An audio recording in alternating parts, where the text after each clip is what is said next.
నమస్తే.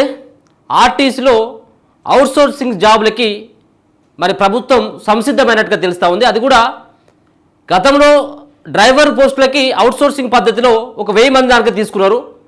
ఇప్పుడు కండక్టర్లని 800 నుంచి ఒక 1000 మంది వరకు కొత్తగా అవుట్సోర్సింగ్ పద్ధతిలో వాళ్ళని నియమించుకోవాలన్నటువంటి ఒక ప్రయత్నం ప్రభుత్వం చేస్తున్నట్టుగా తెలుస్తూ ఉంది.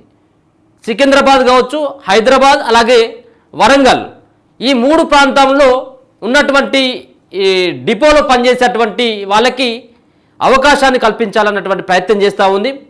అవుట్సోర్సింగ్ పద్ధతిలో వాళ్ళకి జాబులు కల్పిస్తూ ఒక పక్కన 17,000 నుంచి 18,000 రూపాయలతో జీతం ఇచ్చి వాళ్ళని కాంట్రాక్ట్ బేసిక్లో వాళ్ళకి ఉద్యోగ అవకాశాలు కల్పించాలన్నటువంటి ప్రయత్నం చేస్తున్నట్టుగా అర్థమవుతూ ఉంది. ముఖ్యంగా చాలా డిపోలలో, చాలా బస్సులలో కండక్టర్లు లేక, మరో పక్కన డ్రైవర్ల కొరత, ఇటీవల చాలామంది రిటైర్మెంట్ కూడా కావడం జరిగింది. ఆ సంబంధించినటువంటి పోస్టులని నేరుగా గవర్నమెంట్ ఉద్యోగాలు కాకుండా అవుట్సోర్సింగ్లో వాళ్ళకు అవకాశం కల్పించాలన్నటువంటి ప్రయత్నం చేస్తూ ఉన్నారు. ఇక ఉచిత బస్సు ప్రయాణం పెట్టిన తర్వాత చాలామంది కండక్టర్లు ఇబ్బంది పడుతూ ఉన్నారు, డ్రైవర్లు ఇబ్బంది పడుతూ ఉన్నారు. అనుకున్నటువంటి సమయానికి బస్సులు రావట్లేదు. ఎందుకంటే చాలామంది ఎక్కేవాళ్ళు కానీ దిగేవాళ్ళు కానీ ఎక్కువ సంఖ్యలో ఉండడంతో ఈ పని భారం అంతా కూడా డ్రైవర్ల పైన, కండక్టర్ల పైన పడుతూ ఉన్నది. 8 గంటలు చేయాల్సినటువంటి డ్యూటీ 10 గంటలు, 12 గంటలు చేయాల్సినటువంటి డ్యూటీ 15 గంటలు అవుతూ ఉన్నది. దాంతో చాలామంది ఇబ్బంది పడుతూ ఉన్నారు. చాలామంది ఈ డ్యూటీని చేసేందుకు వాళ్ళు కొంత వెనుకడుగు వేస్తున్నారు. చాలామంది 1-2 సంవత్సరాలు ఉండగానే ముందస్తుగానే వాళ్ళు పదవి విరమణ చేసుకుంటా ఉన్నారు తాత్కాలికంగా. అంటే దీన్ని బట్టి చూస్తే ఈ కొరతని గుర్తించినటువంటి రాష్ట్ర సర్కార్ వాళ్ళకి అవకాశం కల్పించాలన్నటువంటి ప్రయత్నం చేస్తూ సికింద్రాబాద్, అలాగే హైదరాబాద్ ప్రాంతంతో పాటు వరంగల్ ప్రాంతంలో ఉన్నటువంటి బస్సులలో కండక్టర్ల కొరత చాలా తీవ్రంగా ఉంది. వాళ్ళని ఎట్టి పరిస్థితుల్లో ఈ సంబంధించినటువంటి ఖాళీలను భర్తీ చేయాలన్నటువంటి ప్రయత్నం చేస్తూ ఉన్నది. రానున్నటువంటి అంటే ఎన్నికల దగ్గర పడతా ఉన్నది. దీనికంటే ముందే ఈ నోటిఫికేషన్ కూడా వచ్చేటువంటి అవకాశం కనబడతా ఉంది. అంటే అవుట్సోర్సింగ్ పద్ధతిలో అంటే ఎటు పడతట్టు కాదు, అది కూడా నోటిఫికేషన్ ఉంటుందట. ఎట్లా, ఏ విధంగా తీసుకోవాలి, ఎన్ని సంవత్సరాల వరకు ఉన్నటువంటి వాళ్ళు అరుగులుగా తీసుకోవాలి, వాళ్ళు ఎంత చదువుకోవాలి అన్నటువంటి దానిపైన కూడా కొన్ని ఇన్స్ట్రక్షన్స్ అయితే ఉంటాయి. కానీ జీతం మాత్రం ముందుగానే వాళ్ళు అనౌన్స్మెంట్ చేస్తూ ఉన్నారు. చూడాలి మరి వాళ్ళు దీనికి అర్హత ఏం పెడతారు, ఏజ్ లిమిట్ ఎంత పెడతారు అనేది కూడా చూడాలి. గతంలో కొంతమందిని తాత్కాలికంగా అవుట్సోర్సింగ్ పద్ధతిలో కొంతమంది 1000 మంది కనుక డ్రైవర్లను తీసుకోవడం జరిగింది. వాళ్ళకి ప్రత్యేకంగా శిక్షణ ఇవ్వడం జరిగింది. వాళ్ళు ఇప్పుడు నేరుగా వాళ్ళు బస్సులు నడుపుతా ఉన్నారు, వాళ్ళు డ్యూటీలోకి వెళ్ళిపోయారు. డ్రైవర్ల కొరత కొంత తగ్గినప్పటికీ ఇప్పుడు కండక్టర్ల కొరత ఎక్కువగా ఉన్నదట. అందుకనే ముఖ్యంగా మహిళా కండక్టర్లకి, అంటే మహిళలకి కొంత కండక్టర్లుగా ఎక్కువ అవకాశం ఇవ్వాలన్నటువంటి ప్రయత్నం చేస్తుంది. ఎందుకంటే చాలా ఆర్టీసీ బస్సులలో మహిళల సంఖ్య ఎక్కువ ఉంటుంది కాబట్టి మహిళలకు అవకాశం ఇచ్చినట్లయితే బాగుంటుంది అన్నటువంటి ఉద్దేశంతో ప్రభుత్వం ప్రయత్నాలు చేస్తున్నట్టుగా తెలుస్తూ ఉంది. ఒకసారి ఆ వార్తను కూడా చూసుకోవచ్చు. ఆర్టీసీలో అవుట్సోర్సింగ్ కండక్టర్లు ఎక్కడెక్కడ అంటే హైదరాబాద్, సికింద్రాబాద్, వరంగల్ రీజియన్ల పరిధిలో నియామకానికి త్వరలో నోటిఫికేషన్. 2 నెలల క్రితం 1000 మంది డ్రైవర్లు, ఇప్పుడు 800 మంది కండక్టర్లు రిక్రూట్మెంట్. గతంలో 1000 మంది డ్రైవర్లను తీసుకుంటే ఇప్పుడు 800 మంది కండక్టర్లని రిక్రూట్మెంట్ చేసుకోబోతున్నట్టుగా తెలుస్తూ ఉన్నది. 2 నెలల క్రితం అవుట్సోర్సింగ్ పద్ధతిలో డ్రైవర్లను నియమించుకున్న ఆర్టీసీ ఇప్పుడు అదే పద్ధతిలో కండక్టర్లను కూడా తీసుకునేందుకు సిద్ధమైంది. దాదాపు 800 మంది కండక్టర్లను తాత్కాలిక పద్ధతిలో అంటే అవుట్సోర్సింగ్ ద్వారా భర్తీ చేసుకోవాలని నిర్ణయించింది. హైదరాబాద్, సికింద్రాబాద్, వరంగల్ రీజియన్ల పరిధిలో ప్రస్తుతానికి అవుట్సోర్సింగ్ పద్ధతిలో కండక్టర్లను నియమించుకోనుంది. దీనికి సంబంధించిన ఉత్తర్వులు, నోటిఫికేషన్ త్వరలోనే ప్రభుత్వం జారీ చేయబోతున్నట్టుగా స్పష్టంగా అర్థమవుతుంది. అంటే ఎక్కువగా హైదరాబాద్, సికింద్రాబాద్కు సంబంధించినటువంటి ప్రాంతంలో పనిచేసేందుకు, అంటే మొత్తం హైదరాబాద్ లోకల్లో ఉన్నటువంటి వాళ్ళకి అవకాశం ఇస్తారా, హైదరాబాద్లో చదువుకున్నటువంటి వాళ్ళకే ఇస్తారా ఏందనేది చూడాలి.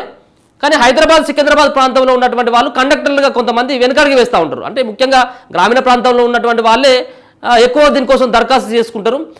అందుకని చెప్పేసి రాష్ట్ర వ్యాప్తంగా మరి ఎవరు ఎక్కడి నుంచైనా అప్లై చేసుకున్నటువంటి వీరుంటుందా లేదనేది అది వాళ్ళు ఏమని పేర్కొంటారు, సంబంధించినటువంటి అర్హతలు ఏ విధంగా ఉంటాయి అనేది వాళ్ళు ఇచ్చేటువంటి నోటిఫికేషన్ ఆధారంగా ఈ సంబంధించినటువంటి వాళ్ళ యొక్క ఏదైతే వాళ్ళకు ఉన్నటువంటి క్వాలిఫికేషన్స్ కానీ వాళ్ళకు ఉన్నటువంటి అర్హతలు కానీ వాళ్ళకు ఉన్నటువంటి చదువు కానీ వీటన్నిటి పట్ల ఒక క్లారిటీ అయితే 10వ తరగతి వరకు పెడతారా, ఇంటర్ వరకు పెడతారా, లేకపోతే డిగ్రీ చేసినటువంటి వాళ్ళే అర్హులు అని చెప్పేసి అంటారా, మహిళల కోటకు ఎక్కువగా మంది, మహిళలకి 800 పోస్టులు అంటే 500 పోస్టులకు మరి మహిళలను ఏమైనా నియమిస్తారనేది కూడా చూడాలి. ప్రస్తుత ఆర్టీసీలో 2000 మంది కండక్టర్లు అవసరం ఉందట. రెగ్యులర్ కండక్టర్లలో దాదాపు 500 మంది RTC cargo service, RTC petrol బంకులు సహా ఇతర పలు అనుబంధ విభాగాల్లో పనిచేస్తున్నారు. గడిచిన కొన్ని నెలల్లో 1500 మంది కండక్టర్లు ఉద్యోగ విరమణ చేయగా భారీ కొరత ఎదురైందట. ప్రస్తుతం సరిపోను కండక్టర్లు విధిలో లేకపోవడంతో ఉన్నవారితోనే అదనపు డ్యూటీలు చేస్తున్నారు. ఇది కండక్టర్లకు ఇబ్బందిగా మారింది. అదనపు డ్యూటీకి అదనంగా చెల్లింపులు ఉంటున్న ఆర్టీసీలో చెల్లింపులు ఉంటున్న రోజుల్లో 10 నుండి 12 గంటల పాటు పనిచేయాల్సి రావడంతో వారు తీవ్రంగా అలసిపోతున్నారు. అంటే ఒక పక్కన అదనంగా పనిచేస్తుంటే ఆర్టీసీ కూడా డబ్బులు అదనంగానే ఇస్తూ ఉన్నది. అంటే గంట పాటు ఎక్స్ట్రాగా పనిచేస్తే 100 రూపాయలు ఎక్స్ట్రా ఇస్తూ ఉన్నది. 2 గంటలు పనిచేస్తే 200, అట్లా గంటలుగా లెక్కిస్తూ ఎక్కువ డ్యూటీ చేసేటువంటి వాళ్ళకి ఎక్కువ మొత్తంలో కూడా ఇస్తున్నప్పటికీ ఎక్కువగా వాళ్ళు అలసిపోతూ ఉన్నారట. అందుకని చెప్పేసి ఇంకా కొంతమందిని తీసుకున్నట్లయితే వీళ్ళకి రిలీఫ్ ఉంటుంది, కొత్త వాళ్ళకి కొంత పని మనం ఉద్యోగాలు కూడా అవుట్సోర్సింగ్లో ఇవ్వచ్చు అన్నటువంటి భావనతోటి ఈ మిగతా ఉన్నటువంటి ఈ 800 నుంచి 1000 పోస్టులని వాళ్ళకైతే నోటిఫికేషన్ త్వరలో జారీ చేయబోతున్నట్టుగా తెలుస్తూ ఉన్నది. ఇక బలవంతపు అదనపు డ్యూటీలు వద్దని చాలా రోజులుగా గగ్గోలు పెడుతున్నదట చాలామంది కండక్టర్లు, డ్రైవర్లు, కండక్టర్లు, డిపో మేనేజర్ల, ట్రాఫిక్ ఇన్స్పెక్టర్లు సహా పలు ఇతర పోస్టులు కలిపి దాదాపు 4000 పోస్టుల భర్తీకి ప్రభుత్వం ఇప్పటికే గ్రీన్ సిగ్నల్ ఇచ్చింది. ఆయా పోస్టులను పిఎస్సి, వైద్య ఆరోగ్య శాఖ, పోలీస్ రిక్రూట్మెంట్ బోర్డుల ఆధ్వర్యంలో భర్తీ చేయాల్సి ఉంది. కానీ కొంతకాలంగా ఆయా బోర్డుల నియామక క్యాలెండర్ పేరుతో ఆ తర్వాత ఎస్సీ వర్గీకరణ రోస్టర్ ఖరారు పేరుతో జాప్యం జరుగుతూ వస్తుంది. నెలలు గడుస్తున్న ఆ భర్తీ ప్రక్రియ లేకపోవడంతో క్రమంగా ఆర్టీసీలో ఖాళీల సంఖ్య కూడా పెరుగుతూ వచ్చింది. సమస్యలు పెరుగుతున్నాయి. దీంతో రెగ్యులర్ ఉద్యోగుల భర్తీ జరిగే వరకు తాత్కాలిక పద్ధతిలో అవుట్సోర్సింగ్ ఉద్యోగాలను నియమించుకునేందుకు సంస్థ నిర్ణయించింది. 2 నెలల క్రితం 1000 మంది డ్రైవర్లను ఇదే పద్ధతిలో నియమించుకుంది. శిక్షణ పూర్తి చేసుకున్న వారు విధుల్లో ఉన్నారు. ఆ తర్వాత కండక్టర్లను కూడా అదే పద్ధతిలో నియమించుకునేందుకు కసరత్తు చేసిన సచివాలయం నుంచి అనుమతి రాలేదు. మరోసారి విన్నవించగా రవాణా మంత్రి కార్యాలయం తాజాగా అనుమతి ఇచ్చింది.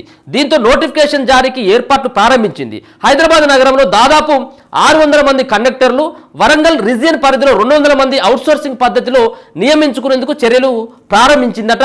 హైదరాబాద్లో 600 మందిని, అలాగే వరంగల్లో ఒక 200 మంది కండక్టర్లు నియమించుకునేందుకు, అది కూడా అవుట్సోర్సింగ్ పద్ధతిలో నియమించుకునేందుకు చర్యలు కూడా ప్రారంభిస్తే ఇలా నియమితులయ్యే వారికి నెలవారీ కన్సల్టేటెడ్ పేమెంటు 17,969గా నిర్ధారించారు. అంటే దాదాపుగా 18,000 రూపాయలు వస్తాయట.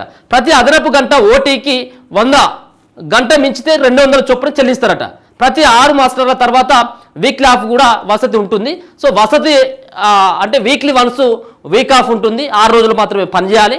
గంట అయితే 100 రూపాయలు, గంట దాటినట్టు అయితే 2 గంట దాటితే 200 రూపాయలు చెల్లిస్తుందట అదనంగా. అయితే ఏది ఏమైనప్పటికీ కూడా 18,000 జీతం అయితే ఈ అవుట్సోర్సింగ్ పద్ధతిలో నియమితులయ్యేటువంటి వాళ్ళకి 18,000 జీతం ఇస్తారట. ఒక రోజు మాత్రం వీక్ ఆఫ్ ఉంటుంది. కానీ దీంట్లో ఇంకా కొన్ని రావాల్సి ఉన్నాయి. అంటే ఎవరు అర్హులు, ఏజ్ లిమిట్ ఎంత ఉంటుంది, ఏజ్ లిమిట్ ఎంత, ఏ సంబంధించిన ప్రాంతంలో ఉన్నటువంటి వాళ్ళ అర్హులు అనేది వారి దీంట్లో మరి వాళ్ళు పేర్కొనాల్సినటువంటి అవసరం ఉంది. అది కూడా 2-3 రోజులలో దీనికి సంబంధించినటువంటి దానిపైన పూర్తి వివరాలతోటి ఆర్టీసీ కూడా దీనిపైన ప్రధానంగా రవాణా శాఖ సైతం కూడా దృష్టి పెట్టడం జరిగింది. ఎవరు అర్హులు, ఎవరు అర్హులు కాదన్నటువంటి దానిపైన ఒక పక్కన అక్కడ ఉన్నటువంటి ప్రాంతాన్ని చూస్తారా, లేకపోయినట్లయితే ఉంటే వాళ్ళకు ఉన్నటువంటి ఎడ్యుకేషన్ చూస్తారా, అనుభవాన్ని చూస్తారా, ఇంకేం చూస్తారా అనేది వాళ్ళకు చూడాలి. దీంట్లో మాత్రం మొత్తానికి 800 నుంచి ఒక 1000 మందికి కొత్తగా ఈ కండక్టర్లు అంటే బస్సులో పనిచేసేటువంటి అవకాశాన్ని అయితే ప్రభుత్వం కల్పించబోతా ఉంది. అది అవుట్సోర్సింగ్లో. సరే రేపు అది పర్మనెంట్ అవుతుందా ఉండదా అనేది మనకు క్లారిటీ లేదు. కానీ మొత్తానికి ఇప్పుడు ఉన్నటువంటి ఆర్టీసీ బస్సులలో ఒక పక్కన ఇబ్బంది పడుతున్నటువంటి కండక్టర్లు కావచ్చు, డ్రైవర్లు కావచ్చు, వాళ్ళ పని భారం తగ్గించడంతో పాటు కొత్త వాళ్ళకి కొంత అవుట్సోర్సింగ్ జాబ్స్ ఇచ్చి ఒక 1000 నుంచి 800 నుంచి ఒక 1000 మందికి అటువంటి అవకాశాన్ని కల్పించాలన్నటువంటి ప్రభుత్వం మాత్రం అటువంటి ప్రయత్నం అయితే చేస్తూ ఉంది. చూద్దాం అది రేపు ఎల్లుండో ఆ పూర్తి వివరాలు కూడా వెల్లడించేటువంటి ప్రయత్నం చేస్తుంది అన్నట్టుగా తెలుస్తూ ఉంది. దాని తర్వాత మనం ఒకసారి దానికి పూర్తి సంబంధించిన సమాచారంతో మరొక వార్త చేద్దాం.